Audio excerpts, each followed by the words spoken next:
মানুষ কয় প্রকার? ভালো করে মনে রাখবেন কিন্তু নতুন ভাইয়েরা, মানুষ দুই প্রকার। আপনাদের ভাষায় আওয়ামী লীগ, বিএনপি, জাতীয় পার্টি, জামাত, জাসদ, বাসদ, চরমোনাই ইত্যাদি ইত্যাদি ইত্যাদি। কিন্তু আল্লাহর দৃষ্টিতে দুই প্রকার। সূরা তাগাবুনের 2 নম্বর আয়াত। আল্লাহ বলছেন, আমি তোমাদেরকে সৃষ্টি করেছি, তোমাদের হয় কেউ মোমেন নাইলে কেউ কাফের। মোমেন যাবে জান্নাতে, কাফের যাবে জাহান্নামে। মানুষ আসলে কয় প্রকার? ওই সাদা কালো, মনে থাকবে তো? সাদা কালো রাস্তা কয়টা? দুইটা, একটা সিরাতুল মুস্তাকিম, একটা দলালা। আর পরকালে পরিণতি কয়টা? একটা জান্নাত, একটা জাহান্নাম। এখন বলেন, জান্নাত যাবে কে? মোমেন। আল্লাহ গুনাহ মাফ করবেন কার? মানুষ মাত্রই গুনাহগার। মানুষ গুনাহ করবে ভাই, গুনাহ করবে না এমন মানুষ দুনিয়াতে নাই। কিন্তু গুনাহ মাফ করবেন আল্লাহ কার? মুমিনের। নামাজ কার জন্য?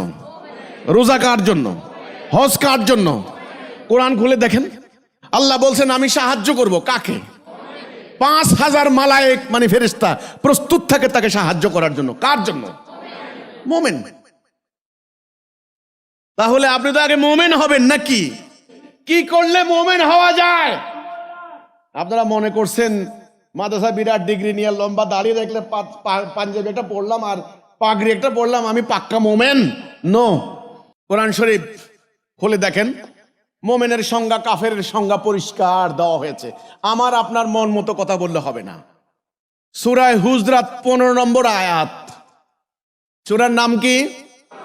সূরা হুজরাত, আয়াত নাম্বার 15। আল্লাহ বলছেন, যারা আল্লাহ এবং তার রাসূলের প্রতি ঈমান আনে, আগে ঈমান, এই কথার উপরে দৃঢ় থাকে, সুম্মা লাম ইয়ারতাবু, এবং জান মাল দিয়ে জিহাদ করে, তারাই হলো সত্যনিষ্ঠ মুমিন, উলাইকা হুমুস সাদিকুন। তাইলে মুমিনের সংজ্ঞা আল্লাহ দিয়েছেন। মুমিনকে যারা আল্লাহ এবং তার রাসূলের প্রতি ঈমান আনে, ওই যে লা ইলাহা ইল্লাল্লাহ মুহাম্মাদুর রাসূল, আল্লাহর হুকুম ছাড়া কারো হুকুম মানি না। এটা আজকে আমরা হুকুম মানি কার? এইটাই তো আরেক সমস্যা ভাই। আমি আমার মিটিংয়ে যখন জিজ্ঞাসা করি, ধরেন একটা চাচা আমার সামনে বসা আছে, চাচার বয়স 75 বছর। আমি বলি, কাকা আচ্ছা বাংলাদেশে আইন চলে কার? কেন? আল্লাহর আইন চলে বেটা। আল্লাহর আইন ছাড়া, আল্লাহর হুকুম ছাড়া পাতা লড়ে নাকি? দেখেন, বলে দিল একটা সস্তা কথা, সস্তা কথা বলে দিল। বাংলাদেশটা কার আইনে চলে এই খবর ওনার নাই। বাংলাদেশের কোর্ট কাছারিতে বিচার হয় কি আল্লাহর হুকুমে? ব্রিটিশের হুকুমে। বাংলাদেশের সুদ ভিত্তিক অর্থনীতি কি আল্লাহর হুকুমে? ইহুদিদের হুকুম। ইহুদিরা এই সুদের প্রবর্তন করেছে, ইহুদিরা। অথচ আল্লাহ সুদ হারাম করেছেন। তাহলে আমার অর্থনীতি সুদের, আমার কোর্ট কাছারি বিচার ফায়সালা হচ্ছে মানুষের তৈরি। এরপরেও বলবেন ঈমান আছে? আল্লাহ কোরআনে বললেন, আফাতুমিনুনা বিবাদিল কিতাবি ওয়া তাকফুরুনা বিবাদ। তোমরা কি সিদ্ধান্ত নিয়েছো আমার কিতাবের কিছু মানবা, কিছু মানবা না? আংশিক মানবা, আংশিক মানবা না? কিছু মানবা, কিছু মানবা না? এটার নাম শিরিক। যারা শিরিক করে তারা মুশরিক। আল্লাহ ওয়াদা দিয়েছেন আল্লাহ শিরিক ক্ষমা করবেন না। এখন বলেন তো দেখি, আমরা কি তাওহীদে আছি না শিরিক করছি? আমরা নামাজ পড়ি, কে বলছেন? আল্লাহ। রোজা রাখি, কে বলছেন? হজ করতে যাই, কে বলছেন? ভালো কথা, আল্লাহর কথা মানলাম, মনে খুব স্যাটিসফ্যাকশন। আল্লাহ কইছে নামাজ পড়বো, নামাজ পড়ে আইলাম, ভালো কথা। কিন্তু আল্লাহ যে বলেছেন কোর্ট কাছারিতে বিচার করো আমার আইন দ্বারা, সেটা করলাম না যে। তাহলে আমরা কি করলাম? আংশিক মানলাম, আংশিক। এটার নাম কি? শিরিক। আল্লাহ শিরিক মাফ করবেন না। এবার যারা শিরিক করে তারা কি? মুশরিক। আর কাফেরকে এর সংজ্ঞা দেওয়া হয়েছিল সূরা মায়েদা 44, 45, 47। ওমান লাম ইয়াহকুম বিমা আনজালাল্লাহু ফাউলাইকা হুমুল কাফিরুন। যারা আল্লাহ নাযিল করা বিধান দ্বারা ফয়সালা করে না তারা কাফের। তারা কি? কাফের।